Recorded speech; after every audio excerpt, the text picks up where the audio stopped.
crise cardiaque.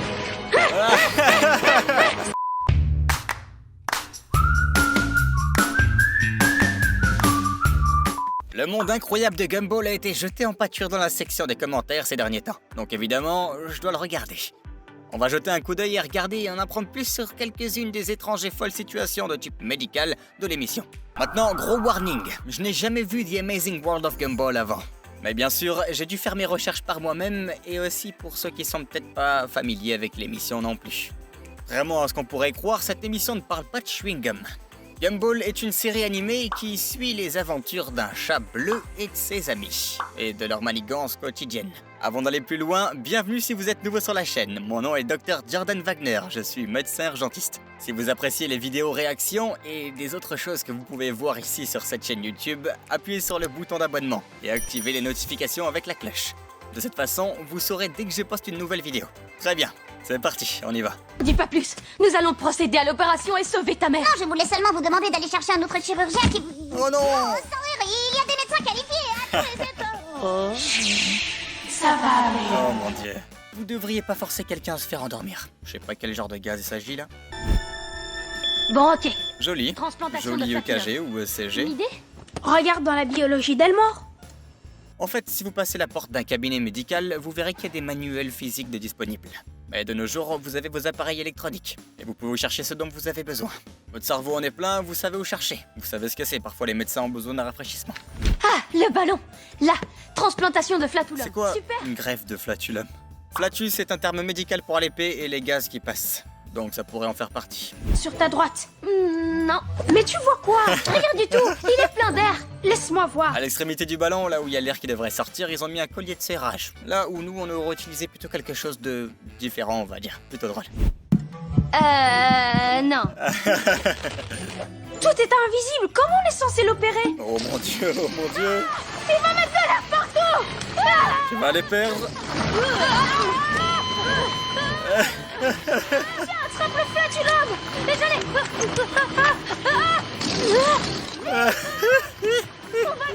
C'est comme un coussin qui fait pipi. Bon, vous faites ce massage cardiaque, genre stay in alive, compression thoracique, ce genre de choses. Et voilà. Je crois que l'anesthésie ne fait plus effet. Comment tu sais?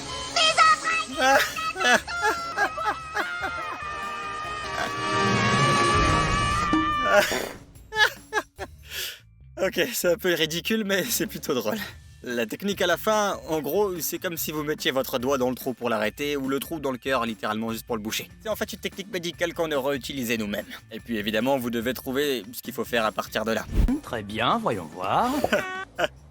45. Quoi, 45 degrés? Elle est brûlante! Pour les humains, là où vous vérifiez la température, c'est la bouche ou le rectum. Ce qui est le mieux parce que c'est votre température principale. Notre température normale devrait être de 98,6 degrés Fahrenheit ou pour tous les autres 37 degrés Celsius. Oh, il a l'œil qui fonctionne pas. Intéressant. En tant que Oh. professionnel de la santé, je n'aime pas ce que j'entends. S'il vous plaît, docteur, pouvez-vous nous dire quel est le problème? Je vais vous faire une démonstration. Pouvez-vous faire une chose stupide?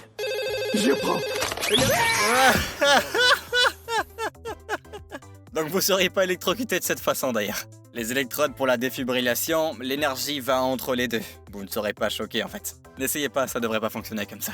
Il devrait y avoir un mécanisme de sécurité normalement. Je pense que si le bouton a été poussé en cas de dysfonctionnement, beaucoup d'autres personnes se seraient électrocutées dans cette zone. Exactement ce que je pensais.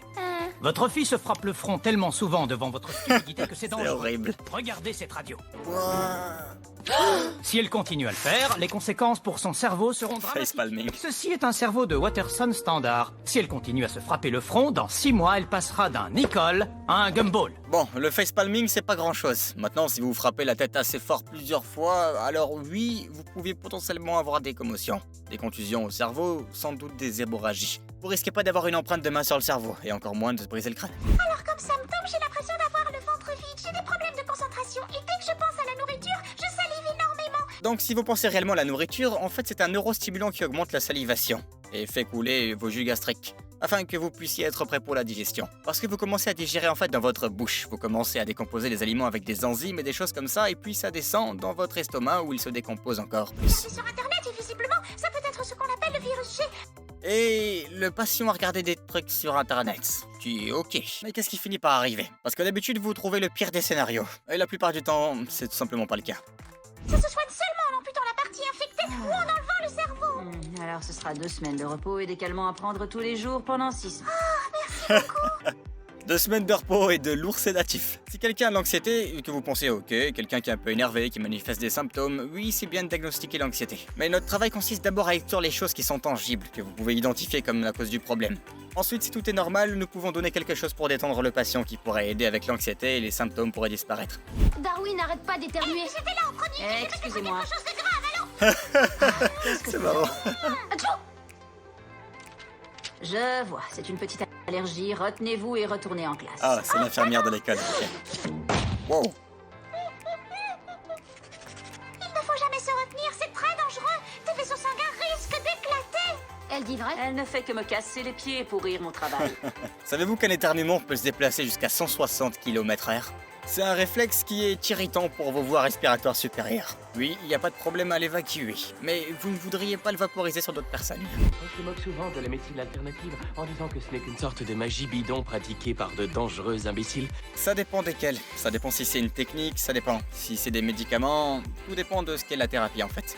Mais regardez-moi, vous voyez bien qu'il n'y a pas de quoi en rire. Ouais, c'est même plutôt triste. Nous allons donc nettoyer ton énergie en absorbant les toxines grâce au pouvoir de ce cristal incassable. Grâce au pouvoir de ces 2 cristaux incassables. Les cristaux pourraient potentiellement fonctionner. Si vous croyez que quelque chose va fonctionner pour vous rendre meilleur, plus souvent que non, vous vous améliorerez. Le pouvoir de l'esprit est un outil incroyable.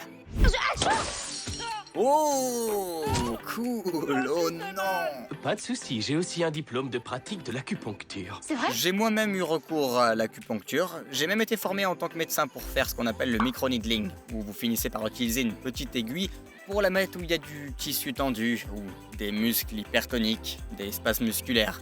Parce que si vous touchez la zone qui est hypertonique ou très tendue, ça peut la faire un spasme puis se détendre. Sur une échelle de la douleur allant de 1 à 10, je pense que là, on est au moins à... Pitié, achevez-moi, je tiens plus. Chaque seconde qui passe est un mon véritable Dieu. enfer. N'ayez pas peur, l'acupuncture c'est sans douleur. Vrai? Non, l'acupuncture n'est pas complètement indolore. Donc vous recevez une aiguille enfoncée dans votre peau. Donc l'acupuncture est spécifiquement mise dans certaines zones qui aident à stimuler le système nerveux. Et ensuite, potentiellement libérer des produits chimiques dans le corps, qui iront ensuite dans différents tissus et cellules, et le système nerveux, des muscles pour aider à soulager l'inconfort. Mais vous devriez pas les mettre partout sur la tête comme ça. Mais hé, au moins ça marche, tu n'as pas éternué. C'est incroyable. C'est dangereux. Le sang d'une personne qui entre dans le corps d'un autre. Faut être prudent avec les maladies contagieuses, des choses comme ça. Ah, mon Rocky, enfin un homme, un vrai. Oula, qu'est-ce qui se passe ? Qu'est-ce qui se passe? J'essayais de pleurer de joie, mais je crois que mon cœur est trop sec. Vous pouvez avoir une déshydratation et ne pas avoir de larmes, mais c'est généralement pas lié à votre cœur. C'est plus une question d'émotion. Le seul problème, c'est qu'il est tellement occupé qu'il n'a pas le temps de venir. Mais on va prendre soin de vous jusqu'à ce qu'il arrive, jour et nuit. Qu'est-ce qui se passe? Oh, faut appeler le docteur. Qu'est-ce que c'était? Tout qui est sorti de son nez. Je sais pas ce que c'est censé représenter en fait, mais maintenant, bah ça va déconner avec tout l'équipement. Quel bouton? J'en sais rien. Essaye. Oh. Définitivement, ne déconnez pas avec l'équipement de l'hôpital si vous savez pas à quoi ça sert. Vous pourriez donner des médicaments, déclencher des alarmes, alors assurez-vous de contacter quelqu'un avant de faire quoi que ce soit. Ce genre de choses. Qu'est-ce qui lui est arrivé? On dirait une vieille saucisse. Il lui faut une transfusion hélico. Oh là là, j'adore. Tout le personnel de santé, c'est en fait des pansements. C'est n'importe quoi. Rocky, ton père a besoin d'une transformation en hélicovie. Qu'est-ce qui s'est passé? Attendez d'expliquer. On court à l'hôpital. Vous avez un fils très courageux, monsieur Robinson. Il a beaucoup donné. Ah, c'est rien, ça. Tu fais la fierté Oh de tes non. parents, fiston. Il a donné à son père son estomac ou le contenu de ses entrailles ou peu importe ce que c'est. Ça peut se traduire chez les humains par exemple par une greffe de rein. On a 2 reins. Pour en donner un, vous devez être compatible avec la personne qui le reçoit et s'assurer qu'il ne sera pas rejeté, que l'organe ne meure et alors qu'il arrive quelque chose au patient. Donc c'est assez précis, plutôt cool. J'avais jamais vu de dessin animé comme ça auparavant, mais j'adore les représentations médicales qu'on a pu trouver ici et le fait d'inventer des trucs. Est-ce que vous avez une émission ou un film préféré qui met en scène des situations médicales auxquelles vous voudriez que je réagisse? Si c'est le cas, faites-moi savoir quel épisode dans les commentaires. Alors si j'ai manqué des scènes étonnantes du World of Gumball que je devrais vérifier dans une autre vidéo. Comme toujours, assurez-vous de vous abonner à la chaîne YouTube pour voir plus de vidéos comme celle-ci. Et regardez ma série éducative de réactions de médecins juste ici pour rattraper toutes les critiques de vos émissions préférées. Merci beaucoup d'avoir regardé et restez en bonne santé les amis.